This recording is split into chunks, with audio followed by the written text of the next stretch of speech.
నమస్తే అమ్మా. ఈ సదర్ గురించి ఒకసారి చెప్పండి. అసలు ఎప్పటి నుంచి చేస్తున్నారు?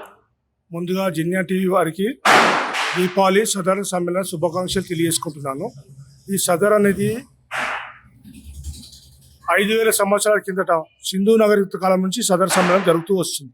కాలక్రమేణా అది కనుమరుగైపోయి ఇప్పుడు 2-3 రాష్ట్రాలకే పరిమితమైంది. ఇక్కడ తెలంగాణలో సదర్ అనే పేరుతోటి పిలువబడుతుంది.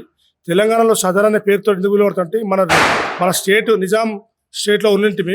మన దేశానికి స్వాతంత్రం వచ్చిన తర్వాత కూడా మనకు రాలేకుండే, నిజాం సర్కార్ పరిపాలిస్తుండే. ఆ సందర్భంలో మనకు ఆ ఉర్దూ పదం వచ్చింది సదర్ సమ్మేళనం. సదర్ అంటే ఒక డివిజన్కు ఒక పెద్ద. ఇప్పటికి కూడా మీకు మైనార్టీలు వాళ్ళ అన్ని రాజకీయ పార్టీలు ఒక డివిజన్కి అధ్యక్షుడిని ప్రెసిడెంట్గా నియమించుకుంటే వాళ్ళు సదర్ అని అంటారు. ఒక డివిజన్కి సమ్మేళనం అంటే పెద్దగా ఒక తాన చేరడం, గుంపుగా చేరడం సదర్ సమ్మేళనం. సో ఇది 5000 సంవత్సరం నుంచి వస్తున్నా కానీ త్రేతాయుగంలో ద్వాపరయుగం నుంచి ఉంది. ద్వాపరయుగంలో అక్కడి ప్రజలు అన్యాకృతమైన దేశం పాడి పంటలు పండక, ప్రజలు పశువులు గ్రాసం దొరకక, అభివృద్ధి లేక, వాళ్ళు వర్షాలు లేక బాధపడుతున్నప్పుడు దేవలోక సేనాధిపతి అయిన ఇంద్రుని పూజించడానికి వాళ్ళు ప్రయత్నించి యాగం మొదలు పెడతారు. ఒక యాగం మొదలు పెట్టినప్పుడు అక్కడికి శ్రీకృష్ణ పరమాత్మ వచ్చి ఏం యాగం చేస్తున్నారని అడిగినప్పుడు ఇట్లా వర్షాలు పడలేదు, దానికోసం మేము యాగం చేస్తామంటే కృష్ణుడు చెప్తాడు, వర్షాలు పడాలంటే ప్రకృతికి యాగం చేయాలని ఇంద్రునికి ఎందుకు చేస్తారు, ఆయన దేవలోక సేనాధిపతి అని చెప్పేసి ఆయనకు ఆ యాగం చేసి మానిపించేసి ప్రకృతి యాగం చేయిస్తాడు.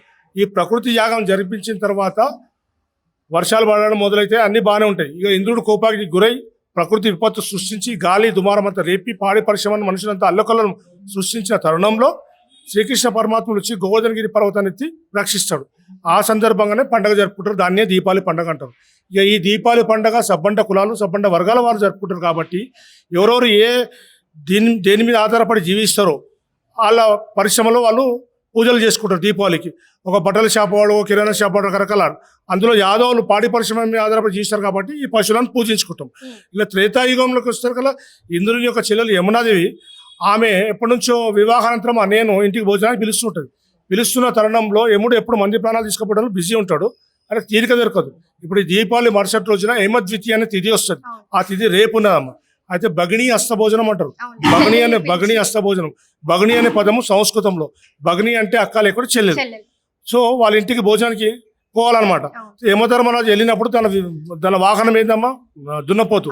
ఈ దున్నపోతును తీసుకెళ్ళినప్పుడు ఆ చెల్లెలు కానీ అక్క కానీ ఆ దున్నపోతుకు ఫస్ట్ పూజ చేసి కొబ్బరికాయ కొట్టి పూలేసి శాలువతో సత్కరించి అన్నయ్యకి దీపావళి పండుగ చేసుకున్న పిండి వంటలన్నీ ఆరగిస్తారు.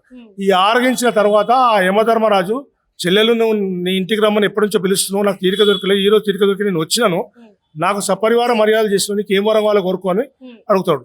యమధర్మరాజు అడిగిన ఆయన లైఫ్లో మొదటి వరం అదే అమ్మ. అందరి కోసము ఎవ్వరికి కూడా వరాలు ఇచ్చేటోడు కానీ అందరు ప్రాణాలు తీసుకుపోయేవాడు. అయితే ఆ చెల్లెలు యమునాదేవి అన్నయ్య ఎవరైతే దీపావళి మరుసటి రోజున వచ్చిన యమద్వితీయ తిథి రోజు అన్నలు చెల్లెళ్ళు అక్కల ఇంటికి వచ్చి భోజనాలు చేస్తారో వాళ్ళకు దీర్ఘాయుషు ప్రసాదించమని ఆశీర్వాదం కోరుకుంటాను. అలాగే అని చెప్పి యమధర్మరాజు తదాస్తు అని చెప్పి ఆశీర్వాదం ఇస్తాడు. యమధర్మరాజు దీర్ఘాయుషు మాత్రమే ఇచ్చిండు, మొత్తం కంప్లీట్గా పోకుంటే ఇవ్వలేదు. దీర్ఘాయుషు ఆశీర్వాదం యమధర్మరాజు ఇచ్చిండు. ఆ తరుణంలోనే యాదవులు పాడి పరిశ్రమలకు ఉంది కాబట్టి యాదవుల వాహనమే దున్నపోతు యమధర్మరాజు. కాబట్టి ఈ యాదవులు ఉదయం పూట ఈ దున్నపోతును అలంకరించుకొని బస్సులో ఉన్న చుట్టుపక్కల ఉన్న ప్రాంతంలో అక్క చెల్లెళ్ళు బంధువులు మిత్రులు అందరింటికి దున్నపోతును తీసుకొని, మా యాదవులకు ఒక ప్రత్యేకమైన బ్యాండ్ ఉంటుంది. ఆ బ్యాండ్ దనక్ దన్కి దన్, ఆ సౌండ్ ఒక ప్రొనౌన్సియేషన్ దనక్ దన్కి దౌండ్ అని వస్తుంది. దాని మీద ఆడే నృత్యము పెద్ద పులి ఆట అంటారు. ఇది మా పూర్వీకులు కూడా తీసుకొచ్చారు కాబట్టి దీన్ని అలాగే మేము కంటిన్యూ చేస్తాము. ఇప్పుడు హర్యానా నుంచి 6 దున్నపోతులు తీసుకొచ్చాము. ముర్రజాతి గేదెలు. ఈ ముర్రజాతి గేదెలు ఇక్కడ మన చాలా మంది యాదవులకు పశువుల మీద కొద్దిగా అవగాహన లేదు. ఒకప్పుడు Chandrababu Naidu all India exhibition పెట్టి అన్ని ఈ పశువులు పోషిస్తే లాభదాటిగా ఉంటుంది, గిట్టుబాటుగా వస్తుంది ధర అన్నట్టు ఎక్స్ప్లెయిన్ చేయాల్సి ఉంటుంది. రైతులకు తెలియదు కదమ్మా. అందులో భాగంగా మేము ఈ ముర్ర జాతిని ప్రమోట్ చేద్దామన్న ఉద్దేశంతో తీసుకొచ్చాము. ఈ జాతి యొక్క లక్షణం ఏంటంటే దీంతో ఫీమేల్ ఏదైనా పుట్టిందనుకో, అది బర్రెగా మారినప్పుడు డెలివరీ అయినప్పుడు అది 20-20 లీటర్ పాలు ఇస్తుంది. మామూలు బర్రెలు 10-15 లీటర్ పాలు ఇస్తుంది. ఎక్కువ గిట్టుబాటు అయ్యే ఉద్దేశంతో ఈ హర్యానా నుంచి ముర్రజాతి గేదెలు బాహుబలి లేదమ్మా. ముర్రజాతి పొడుగుంటాయి, పొట్టిగా ఉండేటేమో ఇవి పొంగనూరు. ఇవి పొంగనూరు జాతి అనమాట. పొంగనూరు జాతి మన న్యాచురల్ గా తెలంగాణ కూడా మీడియం ఐజ్ ఉంటే పొట్టిగా ఉంటాయి. ఈ హర్యానా కొద్దిగా హైట్ ఉంటాయి, వాటి కొమ్ములు ఇట్లా రింగ్ గా ఉంటాయి. దాన్ని ముర్ర జాతి అంటారు. ఈ వీటిలో ఎన్నో జాతులు ఉన్నాయమ్మా. నీమ్ గుజర్ అంటారు, సింగాలు అంటారు, రకరకాల పొడుగు కొమ్ములు సింగాలు అంటారు. సోలాపూర్ పోతుంటాయి. ఇవన్నీ జాతులు యాదవులకు చైతన్యపరిచే ఈ జనరేషన్ తెలియదు కాబట్టి అవును. దాన్ని ప్రమోట్ చేసి ఈ జాతి వలన మనకి ఈ లాభసాటి ఉంటుంది. అందరికీ ప్రభుత్వ ఉద్యోగాలు దొరకాయి కాబట్టి కులవృత్తిని కూడా నమ్ముకొని బతికే వాళ్ళకి కులవృత్తిని చేసుకోవాలనే అంటే ఉద్దేశంతో అన్న మనకి ఇక్కడ తెలంగాణలో లేవా, ఎందుకు మనం హర్యానా నుంచి ఇక్కడికి తీసుకురావడము? తెలంగాణలో ఇంత నాణ్యమైన దున్నపోతులు లేవమ్మా. తెలంగాణలో ఉన్నాయి ఇంత నాణ్యమైన దున్నపోతులు లేవు. ఉమ్, మామూలుగా మిడిల్ సైజ్ దున్నపోతులు ఉంటాయి. ఉమ్, ఈ హర్యానాలో ఏంటంటే హైట్ బాగా పర్సనాలిటీ. అక్కడ హర్యానాలో అక్కడ ప్రభుత్వాలు రైతులను యాదవులను వాడి పరిశ్రమను పోషించుకునే వాళ్ళని ప్రోత్సహిస్తారు. ఉమ్, హర్యానా కానీ పంజాబ్ కానీ ఢిల్లీ కానీ ప్రోత్సహించి 2-3 నెలలకోసారి అక్కడ ఎగ్జిబిషన్ పెడతారు. ఉమ్, పాల కాంపిటీషన్, పాల షో కాంపిటీషన్, అందాల కాంపిటీషన్ ఇలా పెడుతుంటారు అన్నమాట. ఉమ్, ఈ కాంపిటీషన్లో పెట్టడం వల్ల వాళ్ళు దానికి స్పెషల్ కేర్ తీసుకొని దాన్ని పెంచుతారు. సంవత్సరానికి ఒకసారి సీమన్ తీస్తారు. దాన్ని సీమన్ తీసి ఆ సీమన్ లక్షల్లో అమ్ముకుంటారు. ఓకే. 1 ఇయర్ ఒకసారి సీమన్ తీస్తారు. ఉమ్, అట్లా దిగుమతి అవుతుంది. ఇప్పుడు ఏమైందంటే విదేశీ వాళ్ళంతా ఎప్పుడో మన సంస్కృతిని వాళ్ళు కాపీ కొట్టడము మన తీసుకొని లాగేసుకోకపోవడం అవును. జరిగింది. అవును. ఒకప్పుడు బ్రెజిల్ దేశం ఉంది కదా, బ్రెజిల్. బ్రెజిల్ దేశస్తులు ఒకప్పుడు మన ఆంధ్రాకు సంబంధించిన ఒంగోలు జాతి బ్రీడ్ను వాళ్ళు ఎప్పుడో తీసుకెళ్లిపోయారు. ఇప్పుడు వాళ్ళ దగ్గర 90% ఉంది, మన దగ్గర 10% మాత్రమే ఉంది. అవును. ఇప్పుడు వాళ్ళు మనకంటే కూడా దానికి బాగా అభివృద్ధి చేశారు. ఒంగోలు గిత్తలు చాలా ఫేమస్. ఫేమస్ అమ్మ. దాన్ని తీసుకెళ్లి వాళ్ళు ఇప్పుడు వాళ్ళు కూడా ఈ హర్యానాలో షో అయితే వాళ్ళు ఇక్కడికి కూడా వచ్చేసి ఈ దున్నపోతులను కూడా యువరాజు, ఈ బాహుబలి లాంటి దున్నపోతులను షోకి వచ్చేసి ఇది మాకు వాళ్ళు అమ్మమ్మని అడిగారు. అమ్మమ్మని అడిగితే ఆ యజమాని మా ఇంట్లో పుట్టిన దొడ్డెలా అమ్మమ్మ బయటికి ఏం కొనుక్కొచ్చిందని అమ్ముతాం కానీ ఇంట్లో పుట్టిందని డెలివరీ అని అమ్మము. అలా మేము ఆ ఇంట్లో పుట్టిన అమ్మను అంటే వాడు రెచ్చగొట్టాడుగా డబ్బులు ఎక్కువ ఇస్తానంటే ఆ యజమాని ఏమనంటే ఎన్ని కోట్లు ఇచ్చా నేను ఇవ్వను అని చెప్పాడు. కానీ పోతు విలువ కోట్లు ఉండదమ్మ. పోతు విలువ కోట్లలో ఉండదు. నువ్వు ఎన్ని కోట్లు ఇచ్చినా ఇవ్వనన్న పదాన్ని ఈ విధంగా మా యాదవులు కొద్దిమంది వక్రీకరించి ఆ రేటింగ్ కోసమని ఇట్లా తీసుకుంటారు. అది కాదు. ఇప్పుడు మీ దగ్గర ఉన్న ఆ పోతు ధర ఎంత ఉంటుందన్న? మా దగ్గర ఉన్న పోతు మ్యాక్సిమం మహా అంటే బాహుబలి నీకు 20-25 lakhs వస్తామా, ఓకే. అంతకు మించి ఉండదు ఓకే. ఇప్పుడు. ఎందుకంటే అది ఎవరు కొన్నా కానీ ఇప్పుడు దానికన్నా ముందు కమాండో 25 lakhs తమిళనాడు కొనుకెళ్ళిపోయాడమ్మా. ఉమ్, అది కూడా బాగుండేది. ఉమ్, ఇవి కొనుకెళ్తే దాన్ని స్పెషల్గా వాడడానికి ఉండదు, మా బలరకు వాడడానికి ఉండదు. ఖాళీ సిమన్ ఎక్విప్మెంట్స్ పెట్టి సిమన్ ఇవ్వడము, దాని సిమన్ అమ్ముకోవడమే. కానీ ఉమ్, ఇక దాని సిమన్ అమ్ముకోవడము, దాన్ని మెయింటైన్ చేయడము దాదాపు ఇంచుమించు అదే. ఉమ్, దానికి గ్రాసం బాగా కావాలి. ఉమ్, ఇప్పుడు ఒక పశువు ఇది తినేది 10 పశువులు తినేంత తింటుంది. అవును. గడ్డి కానీ కుట్టి కానీ చున్ని కానీ అవన్నీ తింటుంది. అవును. అవి కల్లి చున్ని బాగా పెట్టాలి. చున్ని అంటే శనగ వల్ల ప్రోటీన్స్ బాగుంటాయి. శనగ చున్నిలో ఉమ్. ఆ ప్రోటీన్స్ వల్ల పెడితే బాగుంటుంది. మళ్ళీ పాలు కూడా పెట్టిస్తారు.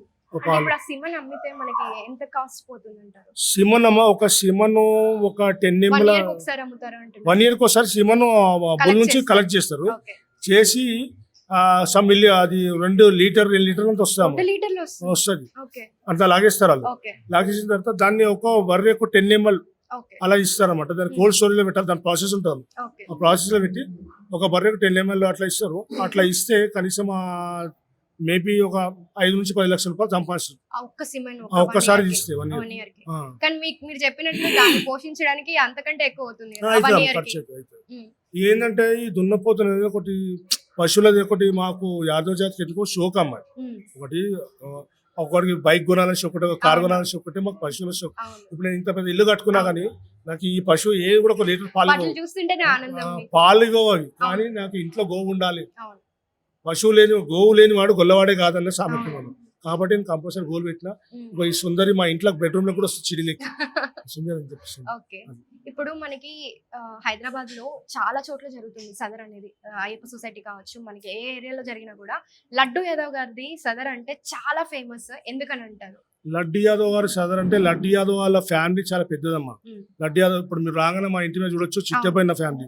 లడ్డు యాదవ్ మా కాకయ్య కొడుకు. ఉమ్, చిట్టబైన ఫ్యామిలీ బ్రదర్స్ పెద్దది. ఉమ్, మాకు ఫ్రెండ్ సర్కిల్ కంటే మా అన్నదమ్ములే ఒక 200-300 మంది ఉంటారు అనమాట. ఉమ్, సో ఇక అంతా కలిసి మాస్ ఉండడం గ్యాదరింగ్ ఎక్కువ ఉంటుంది కాబట్టి మాస్ ఉండడం వల్ల ఇక అందులో లడ్డు యాదవ్ ఇప్పటివరకు కొన్ని వందల పాటలు పాడించుకుంటూ దానివల్ల సాంగ్ వల్ల ఫేమస్ అయ్యాడు. ఉమ్, ఆ సాంగ్ వల్ల ఫేమస్ అయ్యింది. ఇక మా చిట్టమైన వంశం అంటే కూడా మా నాయన నుంచి పూర్వీకుల నుంచి కూడా మా చిట్టమైన వంశం అంటే మా సిటీలో కొద్దిగా ఫేమస్.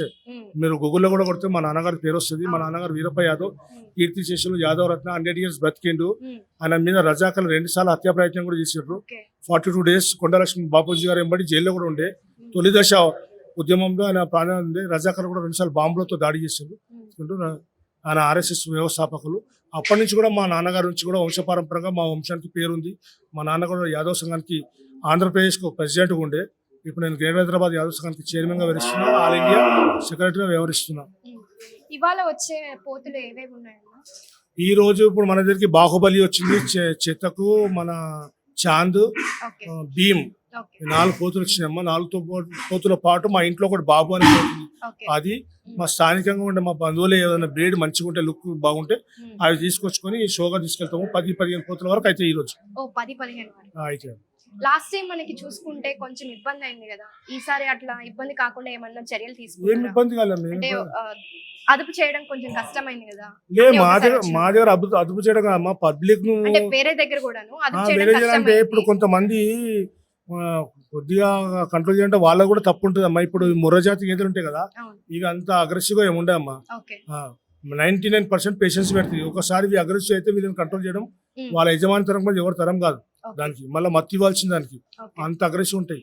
ఈ మామూలుగా లోకల్ గా ఉండే దున్నపోతు ఉంటుంది కదా, వాటిని మా యాదవులు కొంతమంది బాగా ఇబ్బంది పెడతారు. మేము ఎన్నిసార్లు కూడా వాళ్ళకి చెప్పినాం అట్లా చేయకండి అని. ఉమ్. ఎందుకంటే ఆ స్టేజ్ దగ్గరికి వెళ్ళగానే అది ఇది పైకి ఇవ్వాలనే ఉద్దేశంతో దాన్ని ఇలా ముక్కుకి ఇబ్బంది పెడితే ముక్కు పెయిన్ అయినప్పుడు అవును, పెయిన్ అది ఒక అయినప్పుడు అవి లేస్తాయి. అది వేసి ఉంటుంది. ఉమ్. మొన్న కూడా 2-3 చోట్ల అది చుటాయించుకొని తప్పించుకొని ఉమ్. దాడి చేసే ప్రయత్నం చేసింది. ఉమ్. మళ్ళీ కంట్రోల్ చేస్తారు మాక్సిమం. మా యాదవ్స్ కు పుట్టి నుంచి మేము అందులో పనిచేసాం కాబట్టి అది మేము తప్ప కొత్త వాళ్ళు పట్టుకుంటే దానికి అర్థమైపోతుంది. కొత్త వాడు పట్టుకున్నట్టు మేము పట్టుకుంటే తెలిసిపోతుంది బాడీ. ఉమ్. ఇప్పుడు పశువులు కూడా నేను పోతే నేను వచ్చాను కామన్, నేను లేకుండా నేను బయటకు వెళ్ళిపోతే మీరు నిలవండి, ఉమ్. అది మీకు వస్తుంది. అవును ఎందుకంటే డైలీ రొటేషన్ నమ్ముతారు అనమాట. అవును ఈయన యజమాని మా ఇంటి వ్యక్తి అన్నట్టు. అవును. ఆ పశువులకు కూడా అర్థమైపోతుంది పట్టుకునేవాడు నిజమైన యాదవుడా కాదన్నట్టు. ఉమ్. పట్టుకునే ఒక న్యాక్ ఉంటుందమ్మా. అవును. దానివల్ల ఇక కొంతమంది యాదవులు దాన్ని ముక్కు లేపేసి కిందకి ఇలా అని కొంచెం అట్లా చేయడం వల్ల ఉమ్. అది అగ్రెసివ్ ఫీల్ అట్లా చేస్తే, లేకుంటే అట్లా ఉండదు. అంటే ఇప్పుడు షోకి వచ్చే ముందు వాటికి మళ్ళీ ఆల్కహాల్ ఇప్పించడం అవన్నీ కొన్ని వీడియోస్ లో చూసాము. ఇప్పుడు వచ్చే షోకి కూడా ఆ పోతులకి అట్లానే ఇప్పిస్తున్నారా? అమ్మా, లేకపోతే 100% అట్లా ఏమైనా ఉంటుందా? ఎందుకు ఇస్తారు? లేదమ్మా, 100% ఆల్కహాల్ విషయం 100% తప్పు. ఉమ్. చాలా మంది అరటి పండ్లు, యాపిల్స్, కాజు అవన్నీ తప్పమ్మా. నేను ఉన్న ఫ్యాక్టరీ చెప్తున్నాను యాజ్ యాదవ్ సంఘం చైర్మన్ గా. నన్ను ఎవరు విమర్శించినా నేను దానికి సిద్ధం. ఏ జంతువు దానికి కావాల్సిన ఫుడ్ తింటే కానీ కొత్త ఫుడ్ ఏం తినదమ్మా. ఉమ్. అయితే అయితే ఆల్కహాల్ అయితే ఇవ్వండి. లేదమ్మా, నువ్వు పెడితే నోట్లో బలవంతంగా పెడితే అది బయటికి దొబ్బలేక అవును. లోపలికి వెళ్ళిపోతున్నచ్చు. అంటే ఇవి దానికి సాధు జంతువులు కదా. సాధు జంతువే. ఇప్పుడు దానికి ఎట్లుంటే అమ్మాయి, దీనికి నువ్వు పాయిజన్ కూడా ఇవ్వచ్చు. అవును. నేను పైకి లేపి దాని నోట్లో ఏమైనా వేసావు అనుకో, ఉమ్. బయటికి అది దొబ్బలేదు. దానికి చేతులు లేవు, ఉమ్. నా గొంతులకు పోయిన తర్వాత అది బయటికి దొబ్బలేదు. ఉమ్. అట్లా వాళ్ళు ఆల్కహాల్ పెట్టారు. వాళ్ళ మీద ఇప్పుడు ఏదో కేసు కూడా అయిందని తెలిసింది, విన్నాను. చేయకూడదు మరి, తప్పు ఆల్కహాల్ ఇస్తే. అది విచక్షణ కోల్పోతే ఏం చేస్తాం? అవును. మామూలుగా ఒక కోట తాగుతూనే మనిషి విచక్షణ అవును. కోల్పోతాడు, అవును. క్రూర మృగంగా ప్రవర్తిస్తాడు. అవును. అప్పుడు పశువు విచక్షణ కోల్పోతే ఎంతమంది ప్రాణాలు పోతాయమ్మా. మామూలుగా అది- ఉంటేనే అదుపు చేయడం కష్టం. తప్పు. అది స్టంట్ కోసం, యూట్యూబర్ల స్టంట్ కోసం వాళ్ళు చెప్తారు కానీ ఉమ్. అది తప్పమ్మా. నేను చెప్పేది 100% తప్పు. నేను ఇవన్నిటికీ వ్యతిరేకం. ఉమ్. ఆల్కహాల్ కానీ ఈ ఎక్స్ట్రాలు చెప్పడం కాదు. జెన్యూన్ గా మన సంప్రదాయం తప్పుదో పోకూడదని నా కాన్సెప్ట్. ఉమ్. మన యాదవులకు ఉన్న గొప్ప పండుగ శ్రీకృష్ణ పరమాత్మ గొప్ప వరం. ఉమ్. ఏ జాతికి లేదు, ఏ మతానికి లేదు, యాదవులకే ఉంది. ఇప్పుడు యాదవులదే పోతుంది ఇస్తారు, ఇతర కులస్తులు తీయరు. ఉన్నప్పుడు దాన్ని మనం గౌరవించుకొని మన సంప్రదాయం తప్పుదో పట్టకూడదు. సంప్రదాయబద్ధంగా తీసుకోవాలి. మన నెక్స్ట్ జనరేషన్ కూడా మనం మంచి మెసేజ్ ఇవ్వాలి, కానీ ఇట్లా కల్చర్ పాడు చేసుకోవద్దని నా ఉద్దేశం ఉంది. సో నెక్స్ట్ జనరేషన్ కి మీరేం చెప్పాలనుకుంటున్నారు? నేను నెక్స్ట్ జనరేషన్కి మన సంప్రదాయం గల పండుగ మనకు పూర్వం నుంచి వస్తుంది. ఈ భూమండలం మీద అప్పటి నుంచి మనకి ఇట్లా వస్తుందో ఆ పండుగ అలాగే జరుపుకోవాలి. ఇట్లా కొత్త కొత్త స్టంటులు తీసుకురావద్దు. యాదవ్ బ్యాండ్ పెట్టుకోవాలి, యాదవ్ దానికి దానితో ఆడాలి. పొద్దునప్పుడు అక్కల ఇంటికి వెళ్ళాలి. అక్కడ సదర్లో కూడా పూర్వం మా సదర్లో మా దగ్గర వివాహ వేదిక పరిచయాలు జరుగుతుంటాయి. ఉమ్. వివాహ వేదిక పరిచయాలు జరుగుతుంది. ఇప్పుడు అవి కూడా కనుమరుగైపోయినాయి. ఉమ్. ఎందుకంటే సదర్కు వీళ్ళు లేటు రావడం. ఉమ్. మా మహిళలంతా అక్కడికి వస్తుండే. వాళ్ళకు ఎంతసేపు ఉంటారు మా మహిళలు? మా అంటే 1 hour 2 hours నిల్చుంటారు. 12 గంటలకు 1 గంటలకు వెళ్ళడం కల్లా వాళ్ళకు ఏదైనా కాలకృత్యాలు చేసుకోవడానికన్నా ఇబ్బంది, వాటర్కి ఇబ్బంది, ఆకలికి ఇబ్బంది, తినాలని ఇబ్బంది, ట్రాన్స్పోర్ట్ ఇబ్బంది, ఇవన్నీ అవుతుంది. మా మహిళల కంటే కష్టం అండి. ఇక్కడ పురుషులు అంటే ఎలాగైనా ఇస్తారు, తినకుండా ఏదో బేకరీకి పోయి ఛాయ్ తాగుతారు, వీళ్ళు తాగలేరు కదా. సో వీళ్ళకి ఇబ్బంది అవుతుంది. నేను నెక్స్ట్ ఇయర్ కూడా ఈ సదర్ని డేలా చేసే ప్రయత్నం చేద్దామని అనుకుంటున్నాను. యాదవ్ సంఘం చైర్మన్గా మా యాదవులంతా చర్చించి డేలా చేద్దామని. ఎందుకంటే ఓకే. ఒకప్పుడు మా దగ్గర మా వివాహ వేదిక పరిచయం జరుగుతుండే అక్కడ. ఉమ్. ఇప్పుడు మాకు కూడా మ్యారేజ్ బ్యూరోస్ వచ్చేసి. మామూలుగా సదర్ అంటే అందరికి రాత్రిలో జరుగుతుంది అని అంటారు. 12 దాకా 1:30 దాకా జరుగుతుంది అని అంటారు. లేదమ్మా, నువ్వు 10 years బ్యాక్ వెళ్ళండి, 4 o'clock నారంగూడ సదరు జరుగుతుండే. ఓకే. 4 o'clock మా మరి ఎందుకు ఇట్లా మారిందంటారు? రాను రాత్రి పూట స్టైల్ ఎక్కువైపోయి పోలీస్ వాళ్ళు కూడా ఉమ్. ఏంటంటే ఇల్లు లేట్ గా తీసుకుంటే తీసుకొని అని ఉద్దేశం. ఎందుకంటే ఇది తొందరగా తీస్తే ఉమ్. ట్రాఫిక్ మళ్లించాల్సి వస్తుందమ్మా, ఉమ్. ఇబ్బందులు అయితే. అవును. వీళ్ళు 8, 9, 10 గంటలకు తీసుకురనుకో ట్రాఫిక్ అంతవరకు ఉద్యోగస్తులు గారు వాళ్ళ ఇళ్ళకి చేరిపోతారు, కొద్దిగా తక్కువ ట్రాఫిక్ ఉంటుంది అన్న ఉద్దేశంతో వాళ్ళు. కానీ నేను నెక్స్ట్ ఇయర్ మాత్రం తొందరగా మా ఎంపీ అనిల్ యాదవ్ గారు తీసారు కదమ్మా Hmm. 11 to 4 అలాగే చేద్దామని ప్లాన్ చేస్తున్నాం. అప్పుడు వస్తే మా కుటుంబ సభ్యులు కూడా వస్తారమ్మా. వాళ్ళు కూడా అవును మనలో సగ భాగస్వామ్యం కదా, వాళ్ళు కూడా రైట్స్ ఉంటాయి కదా, అవును వాళ్ళు కూడా చూడాలి కదా సదరు. అవును వాళ్ళు మనం ఎంజాయ్ చేసుకొని వస్తే ఎట్లయిపోతుంది. ఉమ్, అక్కడ మా కుల పెద్దలు ఉంటారు. అసలు పూర్వం ఏమిటంటే మా కుల పెద్దలు అక్కడ ఉంటారు, వాళ్ళు పోయి మేము వాళ్ళ ఆశీర్వాదం తీసుకొని రావాలి. భారతదేశంలో అందరూ సబండ కులాల వారు, సబండ వర్గాల వారు దసరా పండుగకి నవరాత్రులు జరుపుకున్నాక వెండి బంగారం ఇచ్చేసి పెద్దలను ఆశీర్వాదం తీసుకొని అలేబలే కార్యక్రమం తీసుకుంటూ యాదవులు మాత్రం దీపావళి జరుపుకుంటారు. ఉమ్, అక్కడ మా కుల పెద్దలు పోయి కలవడము, ఆడపిల్లల కాళ్ళు మొక్కడము, పెద్దల కాళ్ళు మొక్కడము, చిన్నపిల్లలు మన కాళ్ళు మొక్కడము, అక్క బావ మామ రిలేషన్స్ ఒక రిలేషన్. ఎవరికైనా పాత కక్షలు ఉన్నా ఈరోజు మర్చిపోవాలి, కలిసిపోవాలన్నమాట. అలాంటి సంప్రదాయం అది. ఉమ్, సో దీన్ని లేట్ చేయడం వల్ల కొద్దిగా సంప్రదాయం తప్పు పడుతుంది, ఉమ్, మా మహిళలకు కొద్దిగా ఇబ్బంది అవుతుంది. ఉమ్, కాబట్టి నేను నెక్స్ట్ ఇయర్ మా యాదవ సంఘం ఇంకా పెద్దలు నాకంటే పెద్దవాళ్ళు కూడా ఉన్నారు, ఉమ్, వాళ్ళతో కూడా చర్చించి ఉమ్. కొంచెం తొందరగా ప్లాన్ చేద్దామని అనుకుంటున్నాను. ఓకే